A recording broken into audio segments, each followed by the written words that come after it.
Hi guys, welcome back to another video. Today we are going to replace the starter motor on this Vespa LX50. So on this LX50, the starter motor is actually here on the front. As you can see, here there's this little plastic cap that hides the oil pump and also the, you can see the starter motor, right? Here you can see the gearing of it, and you can also diagnose it if it's actually broken. So if I were to start it now, it would spin, but it wouldn't engage, so it wouldn't come out the gear, so you can't start it.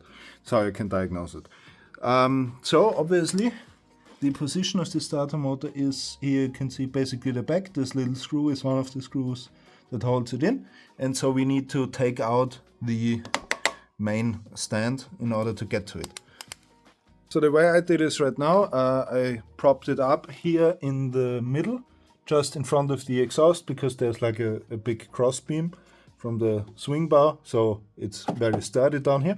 And so it just propped it up so that it doesn't rely on the main stand anymore, and we are going to remove it. It has two screws, right here and up the front, and I'm just going to take it out right now. So if you follow me along, I removed the back two screws from the main stand, but not the front one. So that would be here on the top. This one I left in, and it kind of swivels out, and we can now get a look at the starter motor. I think that's enough to remove it. So I'm gonna undo these two screws here, and then the main one, and then I hope it does come out. And just to be clear, if we look at the replacement part here, do not take out the Phillips head screws, right? This would be to take apart the starter motor itself to rebuild it. The two hex head screws are the ones you need to undo. And then also, I guess, kind of disconnect this cable here for the power.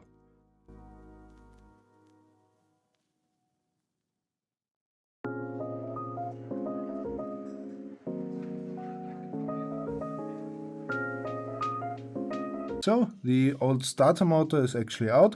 The way I did it was I broke the screws loose with a spanner, an 8mm spanner. And then I took a 8mm socket with a small extension, and then just, twisted it out by hand, because they are really easy to remove once they are loose. At least they were for mine, luckily. And then I could just take it out. The attachment point for the power is actually screwed on. So then I just had it like dangling like this. And then I just unscrewed it, and that's the same way I'm gonna put it back in. It seems to be not a bad way. It is pretty annoying to get the screws out, but it works after a while. Alright, as you can see, the new starter motor is in. It is super fiddly, but with a combination of, lining everything up by hand, and then my small ratchet and some extensions, I did manage to get it back in. It just takes some time and patience. It is what it is. However, the good thing is it does work now.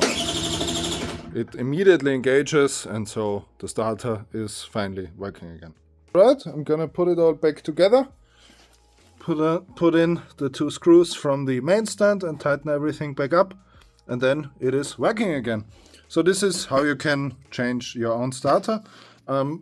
It is quite annoying to do, but you don't actually need a lot of tools. Like with some spanners, it's just possible to do it with just a set of spanners. You need an 8mm, you need a 13mm for the screws, and then it's just patience. I did need to, can see this on the old one, this hole right here was not the right size, so I had to drill it out myself here on the connector tab. So I had to drill a 4mm hole into here to fit the screw through, but other than that, it was, it is an hour job or something. For like a normal person, it's an hour, but yeah, that's it. That was it for this video. I hope you liked it. I hope you learned something. If you did, then consider subscribing and giving the video a like, and then I will see you in the next one. Bye bye.